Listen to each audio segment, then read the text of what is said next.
Attention passengers. This is your co-pilot speaking.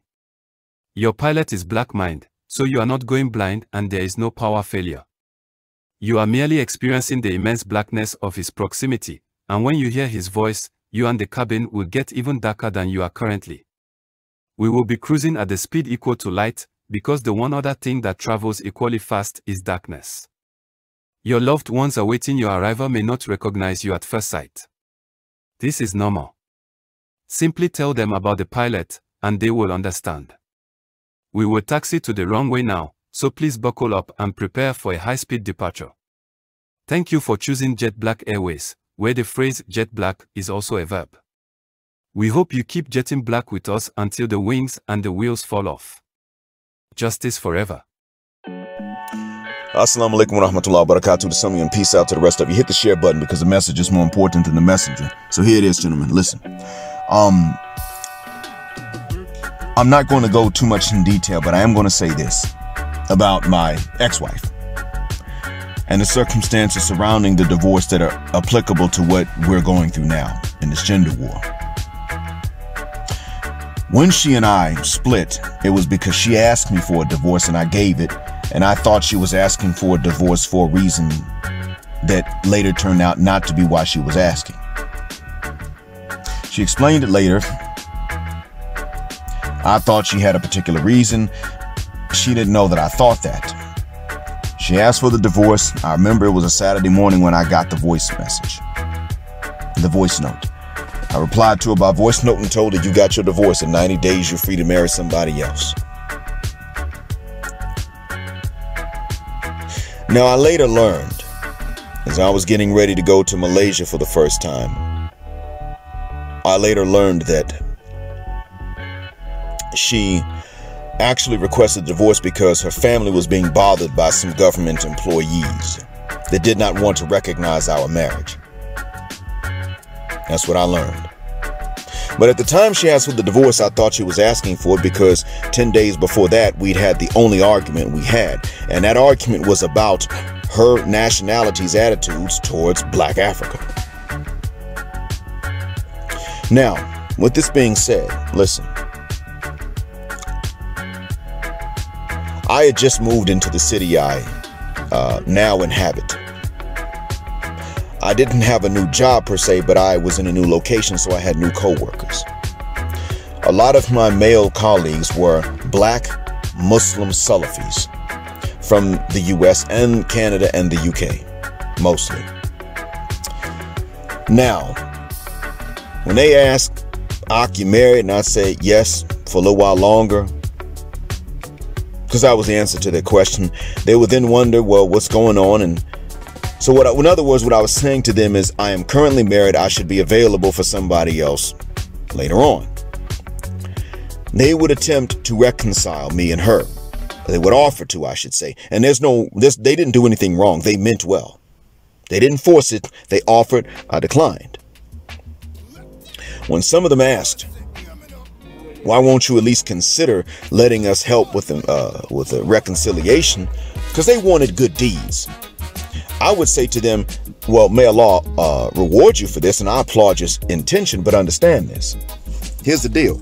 See, the problem is that I don't lay down with racist. If any woman thinks that you are inferior to a white guy, or thinks you're inferior to me because I'm less black, that woman does not have any standing with me. And it's worse if she's Muslim, and it's worse if she's Black and Muslim, and it's worse if on top of those other two she's Salafi. That's unacceptable. To me, that's blasphemy once a person is aware of this and they still maintain that attitude. At that point, that goes from being a victim of brainwashing to being blasphemous. That's how I explained it. I tell you that for this reason. Now remember, I found out later that that wasn't the problem with her. She actually accepted my correction from that argument. But when I told these gentlemen what I knew at the time, these men still offered. They meant well. They did not want to just sit by while a couple split, but understand this. I just told them that I was, as I thought, I was leaving someone because she refused to accept their equality Gentlemen, fast forward to today. I got one name to tell you, and you're going to understand why I'm talking about this. Tia Mowry. That's it. The reaction that she's been getting to leaving a man that she has had the decency to tell people is not the problem, did not push her away, did not cheat, did not provoke her to leave, is one of overwhelming applause, support, cheers, whistles, and encouragement. She will sit there and say, "It's fine. I just graduated. He didn't do anything wrong. I'm just stupid enough to believe that I'm graduating from 3rd grade to 4th grade or graduating from elementary to middle school. That's all." And they clap and cheer for her and whistle and say to her, "You go, girl." No one is saying to her, "Why did you do that?" You see the difference, gentlemen? I want you to understand that as black men, you are not valued. Her identical twin sister, who is not the same individual as she is, I get it, but who does share an unparalleled bond with her, is married to one of them, and she hasn't said anything or hinted about leaving. She's telling us that she was very well treated, she was happy, but after 14 years, she just wants to move on. That's code for "I want some more ding-a-ling." And you can tell because of the picture she's taking and the dancing she's doing. And that's what it is. She's not even really lying about why she doesn't want to leave. She's not making up false reasons. Well, what's the major difference between Tamara's husband and her husband? First thing you're going to see, well, that's obvious.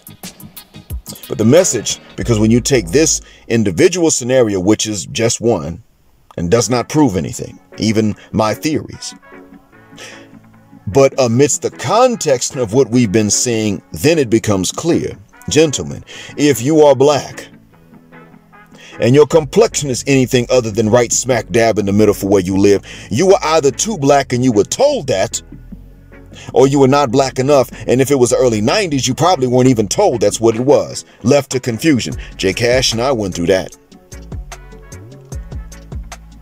But you can't compensate enough for being black at all, admixed or 200%. You can't compensate enough for them to stay with you. Do you see what's going on? Crystal and Carrison had to be left by her husband. Tamara ain't leaving her husband and he ain't leaving her. But Tia will just leave her husband because she wants to. And as we know, generally speaking, when there's a divorce, it's the woman that files. And what we're seeing is that, well, we know that black women will leave a black man even more likely. We're seeing this. So the statistics for specifically black men, that could be anything. I don't know what that percentage is. I bet you it's more than the 80% average. So what I'm saying to you, gentlemen, is that you were painted into a corner. Oh, and by the way, don't bring up Becky. Because see, even Becky, for Becky, submission is marriage. Marriage is submission. Not that they always obey that, but if there's going to be submission, it's going to be in a marriage. Becky will marry one of her own before she'll marry one of us. Did y'all know that? Oh, yeah. See, a blind study showed that for one of them Beckys or Karens or Ambers to marry one of us, even though they fornicate with us, for them to marry one of us, we have to make 8 times as much to marry the same individual woman than what she would require from a man of her own background and origin. That's still discriminatory. Even if we don't want to take it like that, that it is. That's how they mean it. What are you compensating for? Not that you're trying, but what I mean is that in her assessment, why do you have to pay more?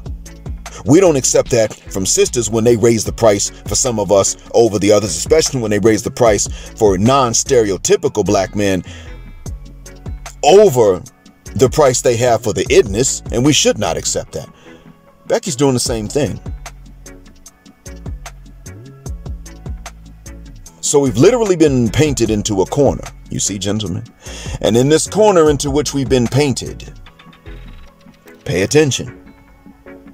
The only option was to get that passport and crawl out the window. If you want a tranquil domestic life and a legacy, neither Becky nor Boomshika and Bonquisha left you any other option. Gentlemen, it ain't your fault.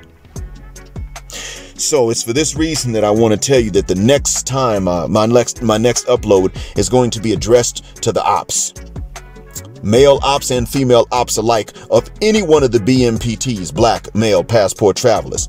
They're passport bros, SYSBM, SYSMB, you name it. I am SYSMB and SYSBM, but I'm going to defend the right to the passport bros, passport gang, blue book gentlemen, and all of the others to travel. Not to fornicate, but to travel and to ditch the witch.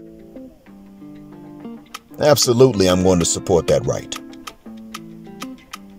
So the next upload, I want you guys to share with someone that you know is an op. Share that link with them. Actually, yeah. Share that link with them, and share the link also with any guys that you know are subscribing to these dating roaches. They need to hear it too. Because you literally were given no other option except the passport. And leaving. Unless you were going to stay by yourself, which is optional but unnatural. However, should you choose that option because you have to stay in the West, it's understandable because that's still better than every other option you were given. Gentlemen, as I've stated before, remain one-sided and accept no accountability and blame for any of this because you really weren't given a choice.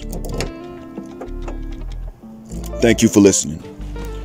As always, black heart, black mind, blackout, assalamu alaikum, and black heterosexual non-select male power, just because they don't like it, and black patriarchy until extinction or judgment day.